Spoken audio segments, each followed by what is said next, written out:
Lebanon से Israel पर भीषण हमले हो रहे हैं। हिजबुल्लाह की एक मिसाइल यरूशलेम में भी गिरी है। ये इस वक्त की एक और ताजा खबर सामने आ रही है। यानी लेबनान से हिजबुल्लाह जो कर पा रहा है वो कर रहा है। लेबनान से इजराइल पर भीषण हमले की खबर सामने आ रही है। तस्वीरें आप देखिए, यरूशलेम से ये खबर है, हिजबुल्लाह की एक मिसाइल यरूशलेम में भी गिरी।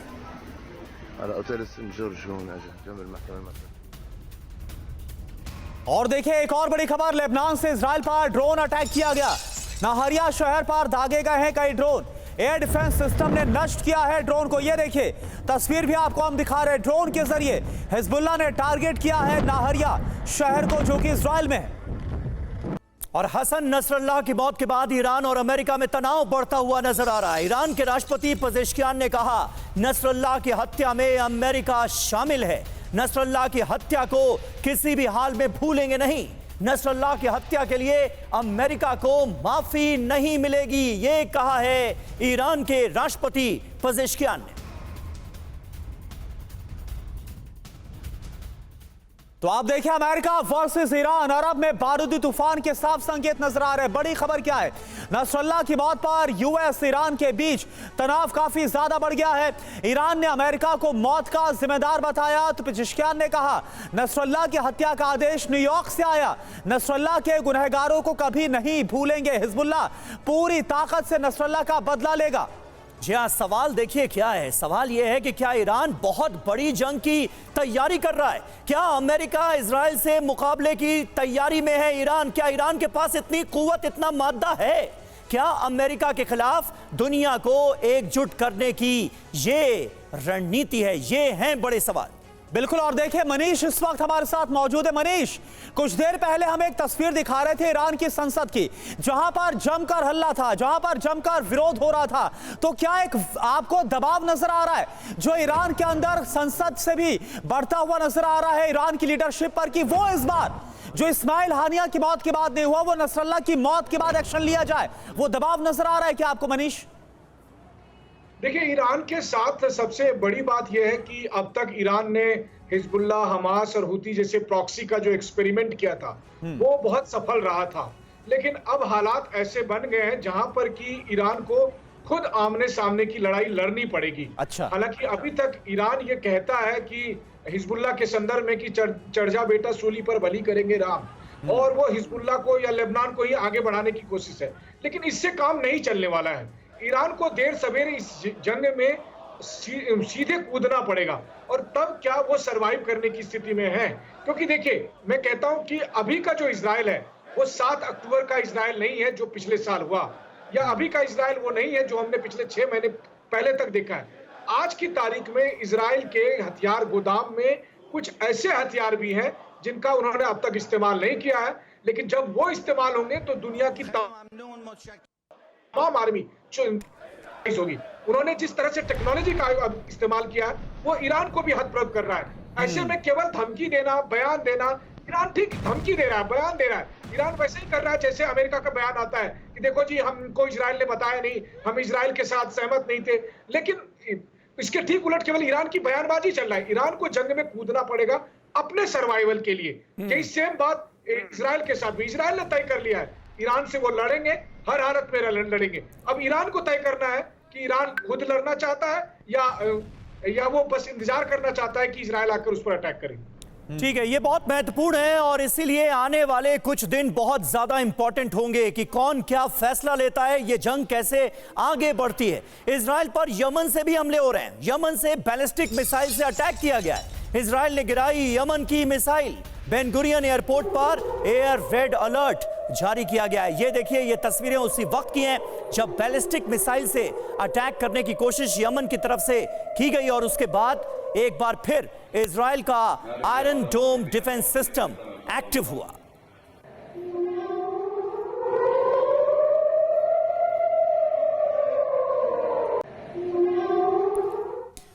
और देखिए हूती विद्रोहियों को लेकर बड़ी खबर है। हूती विद्रोहियों की इजराइल को बड़ी धमकी, नसरल्लाह की मौत व्यर्थ नहीं जाने वाली, अब इजराइल पर और बड़े हमले होंगे।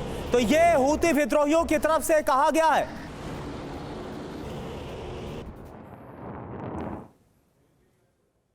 और अमेरिका के खिलाफ एकजुट हो रहे हैं विद्रोही गुट। सीरिया में अमेरिकी बेस पर धमाके हुए हैं। जोरदार धमाकों से दहल गया कोनोको बेस।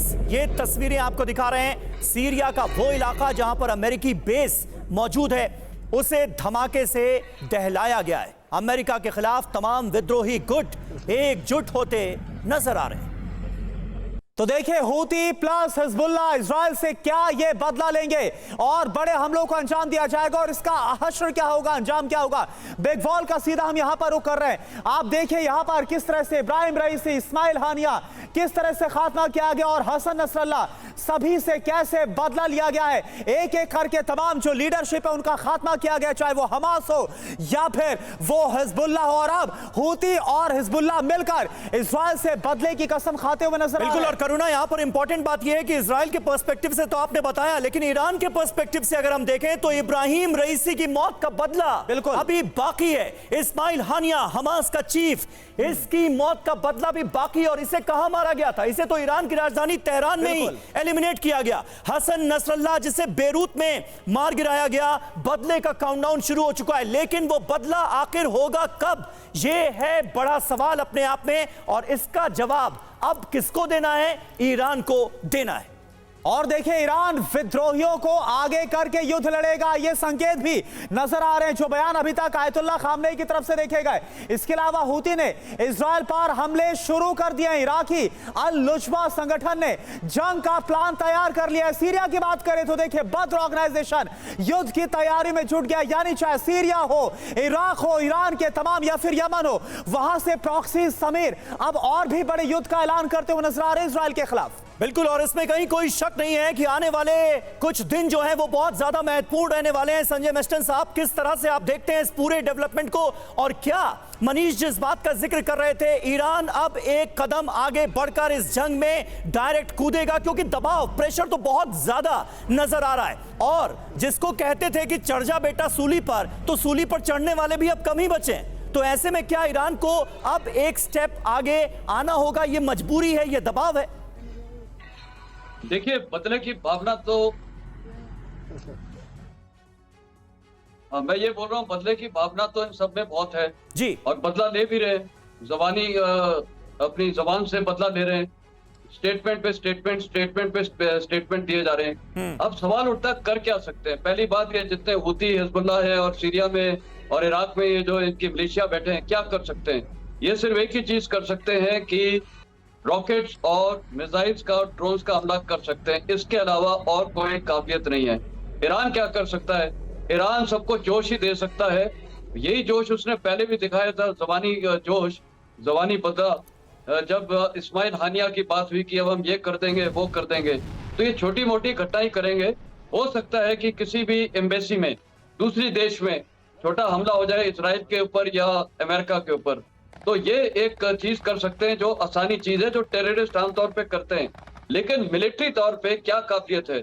मिसाइल ही दाग सकते हैं, और वो वहां पर आयरन डोम है। ठीक है, कुछ मिसाइल लैंड करेंगी, ईरान में इजराइल में कैजुअल्टीज होने की संभावना है, सिविलियन कैजुअल्टीज हो सकती हैं। लेकिन इजरायली देश पूरा तैयार है ये कैजुअल्टीज देने के लिए, क्योंकि वो अपने एक सेल्फ सस्टेनेंस के लिए लड़ा है। और उसकी जो लड़ाई है वो इतनी तगड़ी लड़ाई है कि उसका भी मुद्दा बहुत क्लियर है। हमेशा के लिए ये जो एक थ्रेट है, ये थ्रेट को वहां से निकालना, ये थ्रेट को निकालने के लिए ये लड़ाई हो रही है। और वो थ्रेट निकल रहा है। आपने देखा उनकी कमांड कंट्रोल लीडरशिप हिजबुल्लाह की तकरीबन एलिमिनेट कर दी है। ये साफ जाहिर है। और इनके, मैंने जैसे पहले भी बोला, इफेक्टिव पेनिट्रेशन कर दिया है।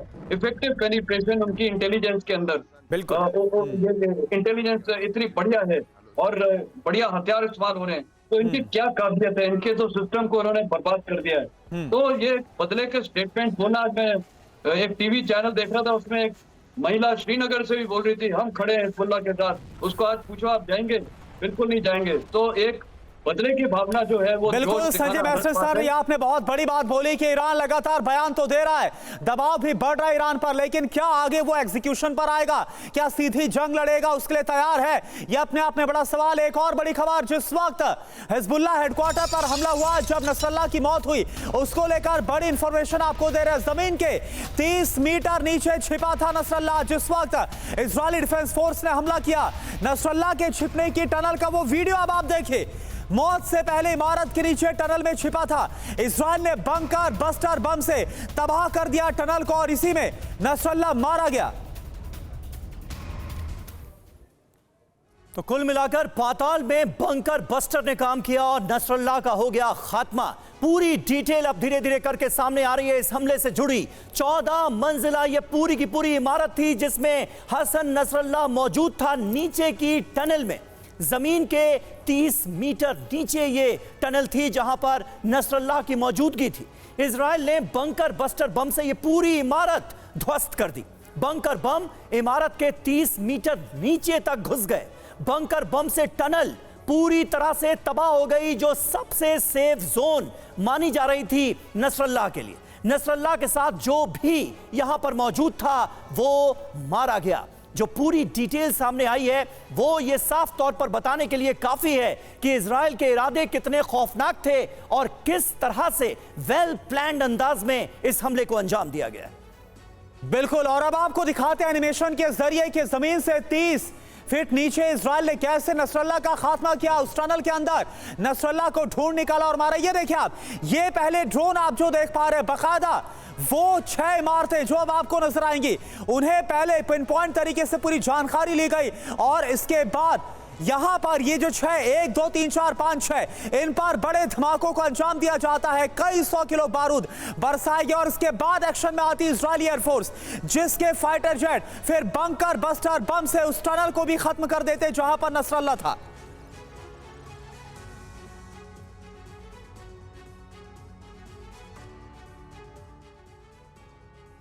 और अपने तमाम खास मेहमानों का यहां शुक्रिया अदा करना चाहेंगे। वेस्टर्न साहब, आपका भी बहुत बहुत शुक्रिया। मनीष लगातार हमें अपडेट दे रहे हैं। यह सिलसिला आगे भी जारी रहेगा। TV9 भारतवर्ष एक एक हलचल, एक एक अपडेट आप तक पहुंचाता रहेगा इस जंग से जुड़ी।